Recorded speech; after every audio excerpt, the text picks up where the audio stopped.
ఇదిగోండి మా గుంటూరు గోంగూరతో కుక్కర్ పలావ్ అన్నమాట. చాలా ఈజీగా చేసుకోవచ్చు. అసలు టేస్ట్ ఉంటుందండి, సూపర్ అన్నమాట. మాకు ఈ గుంటూరులో బాగా ఫేమస్ గోంగూర పలావ్ అనేది. హోటల్స్లో ఉందనుకోండి నిమిషంలో అయిపోతుంది. అంత ఇష్టంగా ఎగబడి తింటారు జనం. చాలా బాగుంటుంది. నేను ఎలా చేసుకోవాలో చెప్తాను, చేసుకోండి.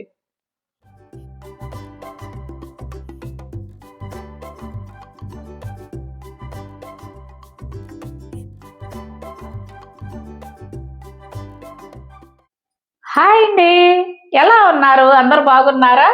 మేము బాగున్నామండి. మీరందరూ కూడా చాలా చాలా బాగుండాలని ఆ భగవంతుడిని మనస్ఫూర్తిగా కోరుకుంటూ ఈ రోజు వచ్చేసరికి వన్ పాట్ రెసిపీ చేసి చూపిస్తాను. పిల్లలు స్కూల్కి వెళ్ళాలనుకోండి, ఈ అన్నం కూరలు ఇవి బాక్సులో పెడితే పెద్ద ఇష్టంగా తింటం లేదు. అందుకని నేను ఈరోజు ఎంతో హెల్దీ అయిన గోంగూర పులావు చేసి చూపిస్తాను. అది యాజ్ ఇట్ ఈజ్ నేను చెప్పినట్టు చేసుకోండి, సూపర్ టేస్టీగా ఉంటుంది. చేసుకోవటం కూడా పెద్ద కష్టమేం కాదమ్మా, ఈజీగా చేసుకోవచ్చు.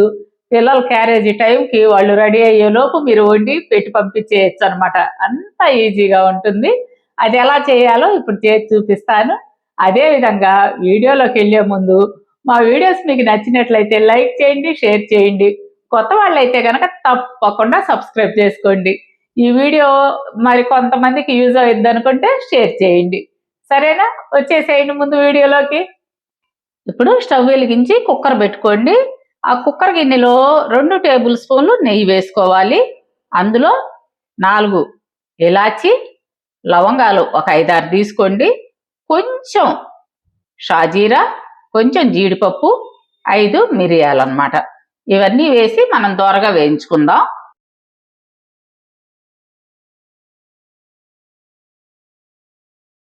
దాంతోపాటు బిర్యానీ ఆకు, అదేవిధంగా దాల్చిన చెక్క.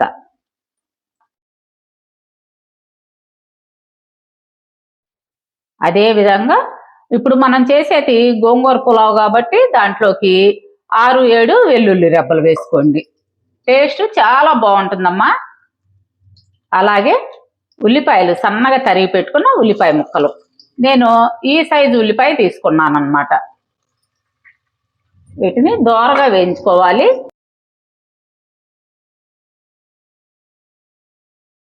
అదేవిధంగా కొంచెం ఘాట్లు పెట్టుకున్న పచ్చిమిర్చి 4-5 వేసుకోండి.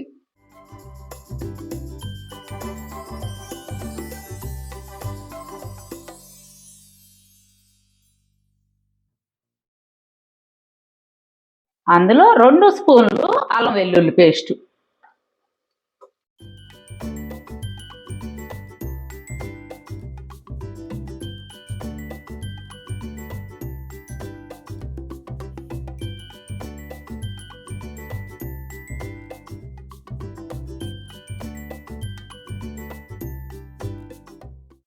చూడండి, మరలా కొంచెమే అంటే కొంచెం పుదీనా, కొంచెం కొత్తిమీర.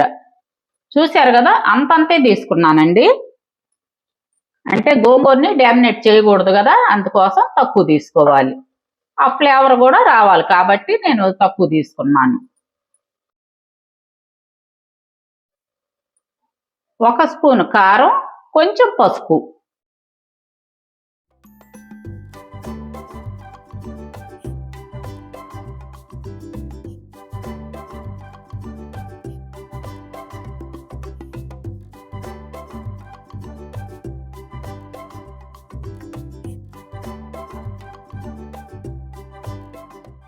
అదేవిధంగా 1 స్పూను ధనియాల పొడి, 1 స్పూను జీలకర్ర పొడి, 1 స్పూను గరం మసాలా. మనం ఇంట్లో చేసి పెట్టుకున్న గరం మసాలానేనండి. అది వేసుకొని కలదిప్పుకోవాలి.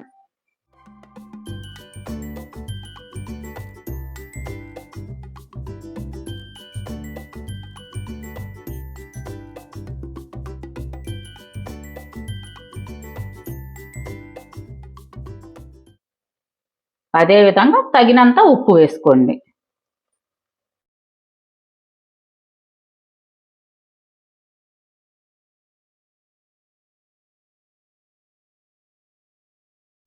ఇదిగోండి, 1/2 కేజీ చికెన్ తీసుకున్నాను. మీకు చికెన్తో అవసరం లేదు అనుకుంటే వెజ్గా అయినా చేసుకోవచ్చు అనమాట. ఈ చికెన్ వేయకుండా నేను ఇప్పుడు చికెన్ వేసి చేస్తున్నాను. ఇందులోనే చికెన్ వేయాలి.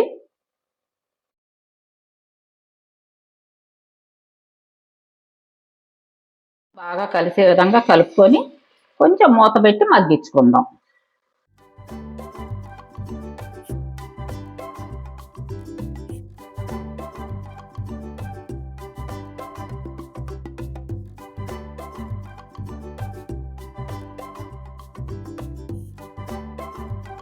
ఇదిగోండి చికెన్ ఉడుకుబట్టింది.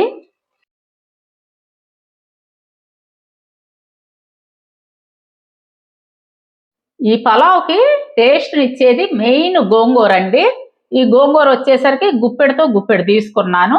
ఈ గోంగూరని ఎర్ర గోంగూర లేదా కొండ గోంగూర లేదా పుల్ల గోంగూర ఇట్లా ఈ 3 పేర్లతో పిలుస్తారు. ఇప్పుడు ఆ గోంగూర వేసి మనం ఈ చికెన్లో బాగా కలుపుకోవాలి.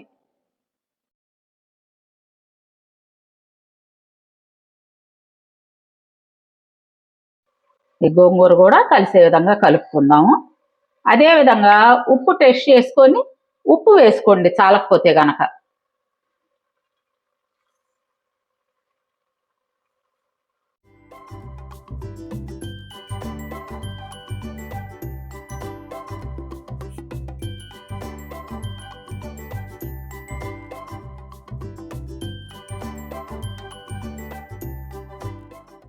ఇప్పుడు అందులోకి బియ్యం వచ్చేసరికి బాస్మతి రైస్ నేను గంట ముందు నానబెట్టుకున్నాను.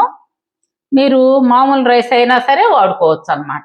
ఇదిగోండి నేను ఈ కప్పుతో 2 కప్పులు రైస్ తీసుకున్నాను.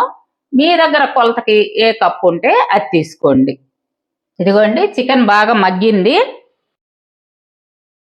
అందులో ఇందాక మనం నీళ్లు వంపేసుకున్న రైస్ని వేసుకుందాం. ఈ విధంగా మసాలా అంతా రైస్కు పట్టే విధంగా కలుపుకోవాలి. రైస్ వేసుకున్న తర్వాత నీరంతా ఎగిరిపోవాలండి, నీరు ఉండకూడదు. అట్లాగని రైస్ని మాత్రం మాడనివ్వబాకండి.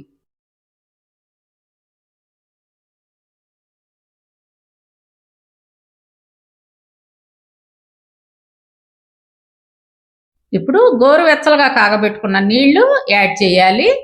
కొలత వచ్చేసరికి 1కి 1.5 వాటర్ అన్నమాట. మనం రైస్ ఏ కప్తో తీసుకున్నామో అదే కప్తో 1.5 వాటర్ తీసుకోవాలి.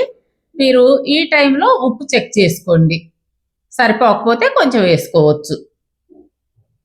ఇప్పుడు మూత పెట్టేసి బాస్మతి రైస్ అయితే 2 విజిల్స్ రానివ్వండి. లేదు మనం ఇంట్లో అన్నం వండుకుంటాం చూసారా, మామూలు రైస్ అయితే 3 విజిల్స్ రానివ్వాలి. ఈ పులావ్కి వచ్చేసరికి గ్యాస్ ఆపేసిన తర్వాత ఒక 10 నిమిషాలకి మూత తీయండి.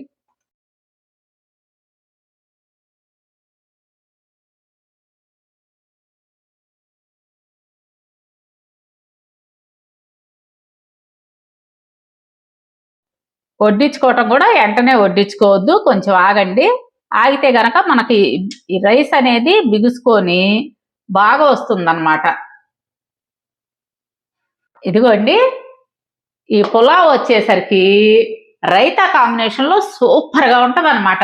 అదేనండి పెరుగు చట్నీ, దాంతో కలిపి తింటే అసలు రుచి ఉంటుందండి, అద్భుతమైన రుచితో ఉంటుంది. మీ ఇంట్లో అందరూ కూడా చాలా ఇష్టంగా తింటారు. ముఖ్యంగా పిల్లలకి చాలా నచ్చుతుంది. మీరు టిఫిన్ బాక్సుల్లోకి కావచ్చు, క్యారేజీల్లోకి కావచ్చు చక్కగా పెట్టి పంపించండి. మామూలుగా గోంగూర కాంబినేషన్తో ఉల్లిపాయలు చాలా టేస్టీగా ఉంటాయండి. మనం పచ్చట్లో ఉల్లిపాయలు వేసుకున్నా ఎంత రుచిగా ఉంటుందమ్మా గోంగూర పచ్చడి. అట్లాగే ఈ గోంగూర పులావ్కి మనం ఉల్లి కాంబినేషన్తో పెరుగు చట్నీ చేసుకుంటే సూపర్ అన్నమాట. ఇంకేమీ అవసరం లేదు, ఈ పెరుగు చట్నీ వేసుకొని తినేసేయచ్చు అన్నమాట. చూశారు కదా చేసుకోవటం ఎంత ఈజీనో. మీరు కూడా ట్రై చేసి తిని చూసి ఎంత టేస్టీగా ఉందో నాకు కామెంట్స్లో తెలియజేయండి. అలాగే రేపు మరొక మంచి వీడియోతో మిమ్మల్ని కలుస్తాను, అది కూడా మీకు యూజ్ అయ్యే వీడియోతో. ఉంటానండి, బాయ్.